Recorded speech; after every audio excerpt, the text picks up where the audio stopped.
Graça e paz, família, graça e paz, meu irmão, graça e paz, meu amigo na fé. Gratidão damos a Deus pela oportunidade de outro dia, de outro momento, estarmos aqui juntos para meditarmos na palavra de Deus, né? Para buscarmos novamente a nossa Bíblia Sagrada aqui em TDH, nesse momento que eu estou utilizando, né? Devido estamos aí em viagens. E o versículo bíblico, o livro e o versículo bíblico que nós nos pautaremos, a nossa meditação está no livro de Juízes, capítulo 17, versículo 13, e diz: E Mica disse: Eu sei que agora o Senhor Deus fará com que tudo corra bem para mim, pois tenho um levita como sacerdote. Temos aqui uma situação interessante, que nós temos uma família completamente conturbada, uma família deturpada em princípios, né? Mas o interessante é que ela é uma família deturpada em princípios, mas que aparenta buscar vamos dizer assim, uma aproximação com sua fé. Porque o estabelecimento que tem aqui, eles aparecem na nossa meditação aqui, parece, pelo menos tudo leva a crer, o entendimento é que eles tinham, vamos dizer assim, uma referência, uma devoção ao Senhor, ao Deus, ao nosso Deus Pai de Jesus Cristo, né? Pai de Jesus Cristo, mas eles estão como o cenário desse período, que é o cenário de Juízes, que era vamos dizer assim, a inconstância ou a separação do povo em relação vamos dizer assim, a princípios, as coisas certas em relação ao Senhor. Então o que acontece com isso? Eles acabam tomando princípios inadequados. A primeira coisa que tem da família, do desequilíbrio da família, é que o filho acaba roubando a mãe, né? Acaba roubando a mãe porque no começo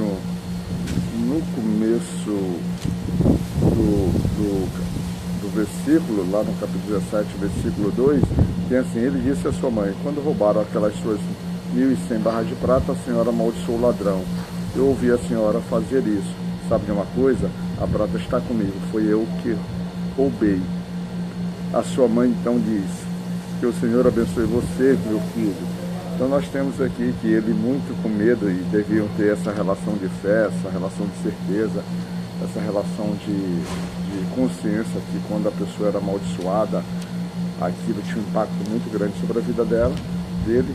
Ele vai não por arrependimento, não por constrangimento, não por estar com sua consciência pautada e voltada ao seu erro, não, mas com medo da maldição, ele vai e resolve devolver. E a sua mãe vai lá e tentar fazer todo um processo de reparação para que a maldição não se estabeleça, né, na vida do filho, ou seja, meio que passando pano ou mão na cabeça do filho ali para tentar suavizar, que aquilo não representasse realmente um dano.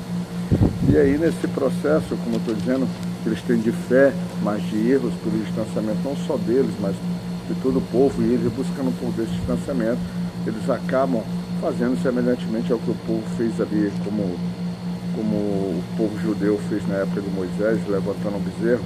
Eles acabam criando uma estátua, né?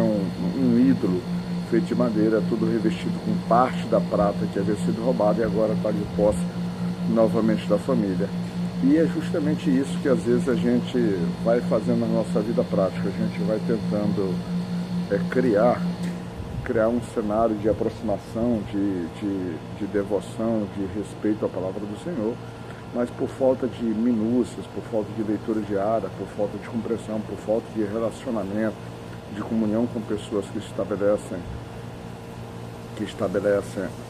vamos dizer assim, que estão mais estabelecidas na sua fé e na certeza e na compreensão da vontade do Senhor, a gente vai tomando decisões precipitadas, ou por vezes a gente tem até esse conhecimento, mas por estarmos tão afastados, não só a gente, a nossa casa, os nossos amigos, a nossa família, ou seja, a gente acaba meio que indiretamente sendo arrastado também para essa forma não muito, vamos dizer assim, não muito boa de viver.